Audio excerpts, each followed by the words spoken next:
सो आज हम इंस्टॉल करने वाले हैं Windows 11 in this HP Chromebook. दी है HP की क्रोमबुक। सो सबसे पहले आपको रिमूव करने पड़ेंगे ये नट जो नीचे दिए हुए हैं, 2 नट, और इनके ऊपर लगा होता है ये छोटा सा कवर। इस कवर को मैंने सुई से हटा लिया है।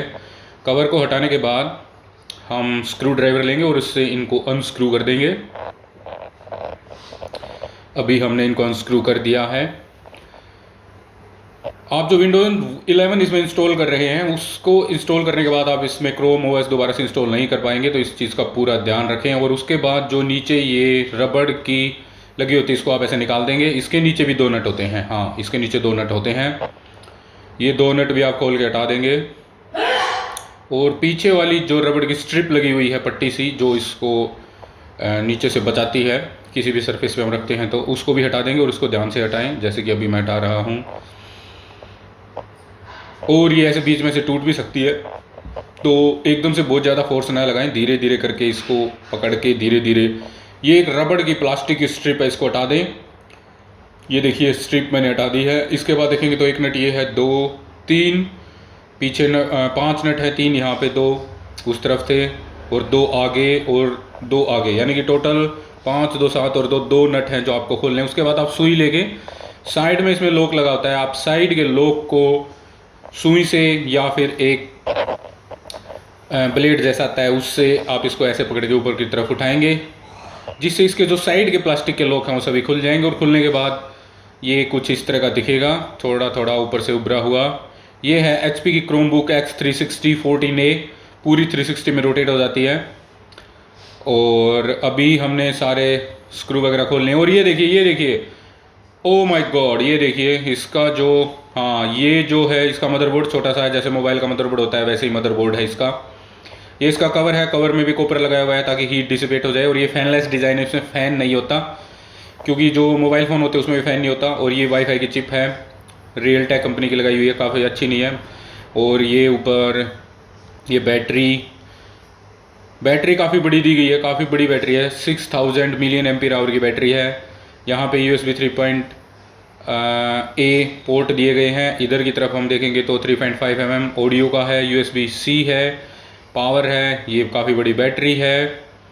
और बैटरी अगर आप देखेंगे तो 47 वाट आवर की है, 6000 मिलियन एम्पीयर आवर, 6000 mAh की बैटरी है। हालांकि आजकल मोबाइल फ़ोनों में इतनी बड़ी बड़ी बैटरी आती हैं, मतलब इतनी बड़ी नहीं आती, इतनी कैपेसिटी की आती है, उनका साइज़ तो छोटा ही होता है। उसके बाद हमने क्यों खोला है, क्योंकि उसके बाद आपको बैटरी है वो डिस्कनेक्ट करनी है, क्योंकि इसमें राइट प्रोटेक्ट स्क्रू होता है। पहले वो स्क्रू अलग से होता था मदरबोर्ड में, अभी जो बैटरी उसके साथ ही उसको लगाया गया है, तो आप बैटरी को डिस्कनेक्ट कर देंगे तो आप इसमें राइट कर पाएंगे। और उसके साथ साथ वो जो दूसरा वाला था वो ट्रैक पैड का था, उसको आपको नहीं छेड़ना है। अभी मैं इसमें पावर प्लग इन कर रहा हूँ, आप किसी भी टाइप सी पोर्ट में पावर प्लग इन कर सकते हैं, वहीं से चार्ज हो जाता है। और ये लाइट है ब्लिंक कर रही है, इसका मतलब ये है कि बैटरी डिस्कनेक्टेड है। अभी हम इसको ओपन कर लेंगे। एक हाथ से मैंने मोबाइल फ़ोन पकड़ा हुआ था, एक हाथ से ओपन कर रहा था, इसलिए मुश्किल हो रही है। और आप देख सकते हैं कितनी मजबूत है, एक हाथ से भी ओपन ऐसे खुल नहीं रही है। हिंजेस हैं जो इसके लिड के काफ़ी अच्छे हैं। और इसको जैसे हम ओपन करेंगे तो ऑटोमेटिकली ऑन हो जाती है क्रोम ओएस। और ये देखिए ये क्रोम ओएस है गूगल का, बेसिकली लिनक्स एनवायरनमेंट है, एंड्रॉइड चलता है इसमें। अभी मैं इसमें विंडोज इसलिए इंस्टॉल कर रहा हूँ, अभी शट डाउन कर देंगे, क्योंकि ना तो इसमें विंडोज़ की ऐप चलती थी ना ही एंड्रॉइड की चल पाती थी। अभी हम रिकवरी मोड में जाएंगे। रिकवरी मोड में जाने के लिए आप एस्केप की और राइट एरो की और पावर बटन इकट्ठा दबाएंगे एक साथ। एस्केप की एंड राइट एरो की एंड पावर की, ये आप इकट्ठा दबाएंगे तो ये रिकवरी मोड में चला जाएगा। हम बेसिकली क्या कर रहे हैं, जैसे कि अब कंट्रोल डी दबाएंगे, कंट्रोल डी कंटिन्यूस दबाते रहेंगे, कंट्रोल+D।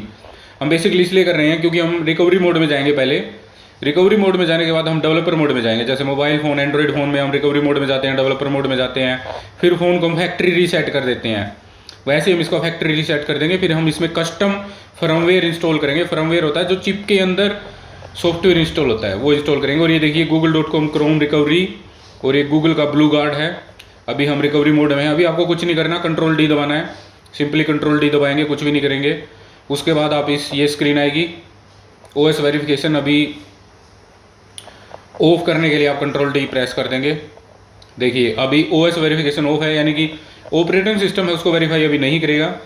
Your system is transitioning to developer mode. अभी ये क्या कर रहा है, ये डेवलपर मोड में जा रहा है, यानी कि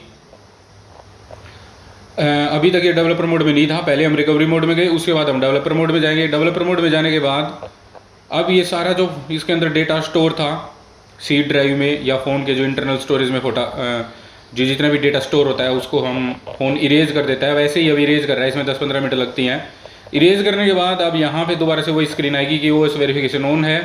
अब आपका जो क्रोम ओएस है वो फुल्ली रीसेट हो चुका है, फैक्ट्री डेटा रीसेट होता है वैसे हो चुका है। अब आपको ये स्क्रीन आएगी। इस स्क्रीन पे आने के बाद आप क्या दबाएंगे, कंट्रोल एल्ट और राइट एरो की जो कि F2 होती है, F2। अगर आप नॉर्मल कीबोर्ड देखेंगे विंडो वाला तो उसमें राइट एरो की है जहाँ, वहाँ पे F2 होती है। उसके बाद इसमें टर्मिनल आ जाएगा, ये टर्मिनल। और यहाँ पे मुझे आके काफ़ी ज़्यादा दिक्कत हुई कि लॉगिन कैसे करूँ, लोकल होस्ट लॉगिन, ना तो यूज़र नेम है ना पासवर्ड है, क्योंकि बिल्कुल नया नया बनाया है। तो मैंने यहाँ पे क्या किया, ये कमांड थी, ये डाल दी coolstar.org वेबसाइट से, मैंने सारा इसका जो फॉलो किया था। उसके बाद भी वापस से वो कमांड डालने के बाद दोबारा से यही आ रहा था, बार बार यही, देखो दोबारा से वही आ गया। सो आई वॉज कन्फ्यूज़। यहाँ पे मुझे काफ़ी टाइम लगा, मैंने काफ़ी रिसर्च की, दोबारा से वही स्क्रीन आ रही है, वही दिक्कत आ रही है, लोकल होस्ट लॉगिन आ रहा है, क्या करें क्या करें। तो यहाँ पे आपको क्रोनोस लिखना होता है। अभी क्रोनोस क्यों लिखना है, क्योंकि क्रोनोस आपको रूट प्रिविलेजेस देता है। उसके बाद ये आपसे पासवर्ड वगैरह कुछ नहीं पूछेगा।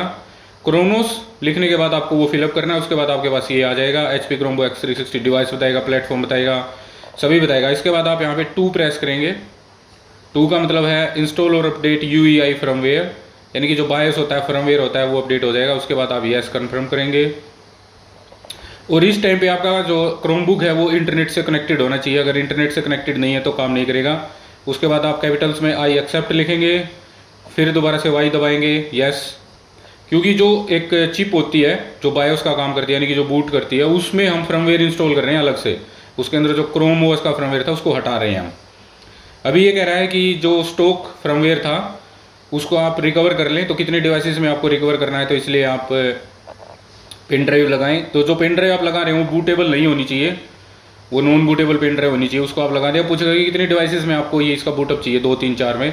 तो फर्मवेयर बैकअप हो कंप्लीट हो चुका है, छोटा सा ही है, कुछ MB का। अभी फर्मवेयर है वो कंप्लीट हो चुका है बैकअप। उसके बाद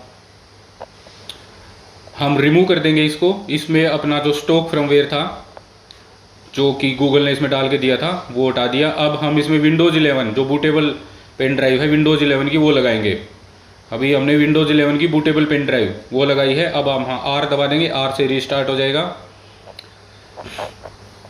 अभी रीस्टार्ट होगा। तो उस टैब पे आपको क्रोनोस टाइप करना था, CHRONOS, क्रोनोस टाइप करके फिर वो सारी कमांड टाइप करेंगे आप, तो आपका फर्मवेयर इंस्टॉल हो जाएगा। अभी आप कोई भी प्रेस की करेंगे तो आपने देखा अभी बन्नी आया था, विंडोज़ चल पड़ी है, विंडोज़ आपकी चल पड़ी है, UEFI NTFS। अभी ये पेन ड्राइव से बूट कर रहा है जो हमने विंडोज़ 11 की पेन ड्राइव लगाई थी। एंड ये देखिए विंडोज़ आ चुकी है, विंडोज़ इंस्टॉलेशन का लोगो आ चुका है। अभी इसका क्रोम OS है, अभी इस पेन ड्राइव में विंडोज़ है, विंडोज़ 11, उससे ये बूट कर रहा है, उसी से बूट ले रहा है। इससे पहले हमने जो पेन ड्राइव लगाई थी उसमें हमने स्टॉक फर्मवेयर था उसका बैकअप लिया था, वो हमने हटा दी थी, उसके बाद ये लगाई थी। अभी टच स्क्रीन है वो काम कर रही है, टच पैड ट्रैक पैड होता है वो काम नहीं कर रहा है, तो मैं टच से चला रहा हूँ। ये टच है। Setup starting. प्रोडक्ट की आप गूगल पे सर्च करेंगे तो गिटहब की वेबसाइट पे आपको कोई भी प्रोडक्ट की मिल जाएगी, वो आप इंस्टॉल कर सकते हैं, उससे एक बार चल पड़ेगा ये। या आप I don't have a product की भी के क्लिक या टच कर सकते हैं। कीबोर्ड अभी काम कर रहा है, कीबोर्ड का मुझे कोई भी ड्राइवर इंस्टॉल करने की जरूरत नहीं पड़ी, कीबोर्ड काम कर रहा है। बस ट्रैक पैड काम नहीं करेगा, एक ऑडियो ड्राइवर काम नहीं करता, 2 ही चीज़ काम नहीं करती, बाकी तो सब ड्राइवर इंस्टॉल हो जाते हैं। प्रोडक्ट की इंस्टॉल कर दिया, नेक्स्ट पे क्लिक कर दिया। अभी कस्टम पे क्लिक करेंगे, कस्टम इंस्टॉलेशन। और इसमें बस 64 GB की ही eMMC है, मल्टीमीडिया स्टोरेज डिवाइस। छोटा दिया है, बिल्कुल छोटा दिया है। तो जितने भी पार्टीशन बने हुए हैं सभी पार्टीशन को एक एक करके आप डिलीट कर देंगे। और डिलीट करने के बाद 58.2 GB ही आया, काफ़ी कम स्टोरेज दी HP ने, ज़्यादा देनी चाहिए थी। उसके बाद नेक्स्ट पे क्लिक करेंगे, न्यू वगैरह कुछ नहीं करेंगे।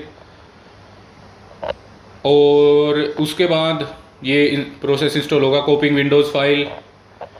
ये पूरा प्रोसेस कंप्लीट होने के बाद आप अपनी पेन ड्राइव उसको हटा भी सकते हैं, अलग अलग ही रहने दे, कोई दिक्कत की बात नहीं है। क्योंकि पेन ड्राइव से जितनी भी विंडो का डाटा था वो सारा हार्ड डिस्क में या जिसमें eMMC है, मल्टीमीडिया स्टोरेज डिवाइस, उसमें कॉपी हो चुका है। और इसमें बन्नी का आइकन आना शुरू हो जाएगा। तो यही फर्मवेयर है जो इंस्टॉल हुआ है। इससे पहले इसमें क्रोम OS लिखा आता था, वैसे आता था, वो हटा दिया हमने। उसकी जगह जो मिस्टर क्रोमबॉक्स है, coolstar.org वेबसाइट है, उसका ये बन्नी है। और जैसे कि कोई भी ब्रांड का हम लैपटॉप लेते हैं, एसर डेल HP, तो उसमें एसर डेल HP लिखा आता है, तो इसमें इसी तरह से वो फर्मवेयर होता है। तो फर्मवेयर चेंज कर दिया, इसलिए इसमें बन्नी आ रहा है। तो अभी आप देखेंगे तो विंडोज़ है वो इंस्टॉलेशन उसका प्रोसेस स्टार्ट हो चुका है एंड विंडोज़ का लोगो आ चुका है और विंडोज़ इंस्टॉल हो चुकी है। विंडोज़ कंप्लीटली इंस्टॉल हो चुकी है। Congratulations guys. और अभी आपको इसको सिंपली सेटअप करना है। विंडो बस इंस्टॉल हो चुकी है, कुछ भी नहीं बचा हुआ है। जस्ट रीजन वगैरह सेटअप कर देंगे, उसके बाद कीबोर्ड की लेआउट। ये अब विंडोज़ जो सेटअप करते हैं हम कि आपको क्या चाहिए क्या नहीं चाहिए, वो है विंडो का जो बेसिकली सिस्टम था, विंडो कॉपी हो चुकी है। ये तो आप किसी भी पीसी में या जो विंडोज सिस्टम होते हैं उसमें विंडो इंस्टॉल करते हैं, वही सेम प्रोसेस है, वो सेम सिंपली आप कर सकते हैं। इसका ट्रैक पैड काम नहीं कर रहा है, इसलिए मैं टच से काम कर रहा हूँ सभी। ये सिंपल सा प्रोसेस है, आप इसको फॉलो करेंगे। जस्ट अ मोमेंट, अब एक दो बार रिस्टार्ट होगी। विंडोज़ तो काफ़ी जल्दी इंस्टॉल हो गई थी, इंस्टॉल होने मुश्किल से 10-15 मिनट लगेंगे। सेटअप में आपको उससे ज़्यादा टाइम लग जाएगा, बहुत जल्दी कॉपी होता है। लॉग इन कर देंगे, पिन भर देंगे और गेम वगैरह मुझे कुछ नहीं चाहिए, डिक्लाइन कर दिया। Checking for updates, this may take a few minutes. ये देखिए क्रोम बुक, थोड़ा सा टाइम यहाँ लगेगा। मैंने इसको फास्ट फॉरवर्ड कर दिया था, almost there. And here we go buddy, here we go. ये है अपनी विंडोज़ 11 कंप्लीटली इंस्टॉल हो चुकी है गूगल क्रोम ओएस में और टच बिल्कुल अच्छे से काम कर रही है। अभी माइक्रोसॉफ्ट एज पे जाके दिखाता हूँ। कंटिन्यू कर देंगे and continue without this data.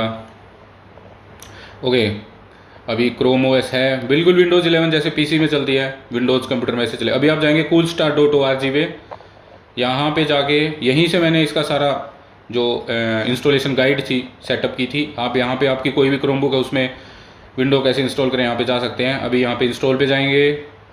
Install पे जाने के बाद आपका जो ब्रांड है वो सिलेक्ट करेंगे। अभी कीबोर्ड के जो फंक्शनल की हैं वो काम नहीं कर रही हैं ऊपर वाली, क्योंकि वो कीबोर्ड है वो स्पेसिफिकली उसी के लिए डिज़ाइन था क्रोम ओएस के लिए। और यहाँ पे आप देखेंगे तो ब्राइटनेस वगैरह कंट्रोल हो रही है, पर साउंड कोई नहीं आ रहा है। No sound device, no output devices, क्योंकि जो साउंड इसमें रियल टेक का साउंड लगा हुआ है शायद, उसका ड्राइवर नहीं है। ब्लूटूथ का ड्राइवर भी मिल गया, वाईफाई का भी मिल गया, टच स्क्रीन भी चल रही है। और इसमें बाकी तो इंटेल की चीज़ है, इंटेल का यूएचडी ग्राफिक्स है तो उसका इंटेल ने विंडो के लिए ड्राइवर बनाया हुआ है, इंटेल की चिपसेट है। वाईफाई, ब्लूटूथ, माइक्रोफोन और सब काम करेंगे। कीबोर्ड भी काम करेगा, एक टच पैड काम नहीं करेगा। टच पैड के लिए ये coolstart.org वाले अपना खुद का दे देते हैं फ्री में ही। अभी आप यहाँ पे सिलेक्ट करेंगे कि कौन सा प्रोसेसर है। इसमें इंटेल सेलेरॉन है जो मेरे पास है, उसमें सेलेक्ट करने के बाद अभी ये मॉडल आ जाएंगे सारे। ये HP Chromebook X360 14A है, सो हमने ये सिलेक्ट कर दिया। इसमें supported OS Windows 10 and Windows 11 है। डेवलपर मोड में कैसे इंस्टॉल करना है सब बताया गया है। इसके बाद आप विजुअल C++ रीडिस्ट्रीब्यूटेबल है वो उसको इंस्टॉल करेंगे, क्योंकि जो माइक्रोसॉफ्ट का C लैंग्वेज होती है उसके जितने भी प्रोग्राम हो इसी से चलेंगे। ये देखिए विंडोज़ इंस्टॉल हो चुकी है। अभी हम डाउनलोड में जाएंगे, इसको इंस्टॉल कर देंगे। जो इसका टच पैड है वो भी चल पड़ेगा, सब चल पड़ेंगे। बाकी तो अपने आप ही विंडो इंस्टॉल कर देगी ड्राइवर को। सबसे मेन दिक्कत आएगी ऑडियो ड्राइवर इंस्टॉल नहीं होगा। इंस्टॉल CR50, ये भी आप ड्राइवर डाउनलोड कर लेंगे, लिंक पे क्लिक करके क्रोम ES ड्राइवर डाउनलोड कर लेंगे, क्योंकि इससे अगर आप लिड को क्लोज बंद करेंगे खोलेंगे तो स्लीप एंड वेकअप का फंक्शन काम करेगा। So thanks for watching guys, I hope you install this. अगर कोई भी किसी तरह की दिक्कत लग रही है तो you can comment down below. Thanks for watching.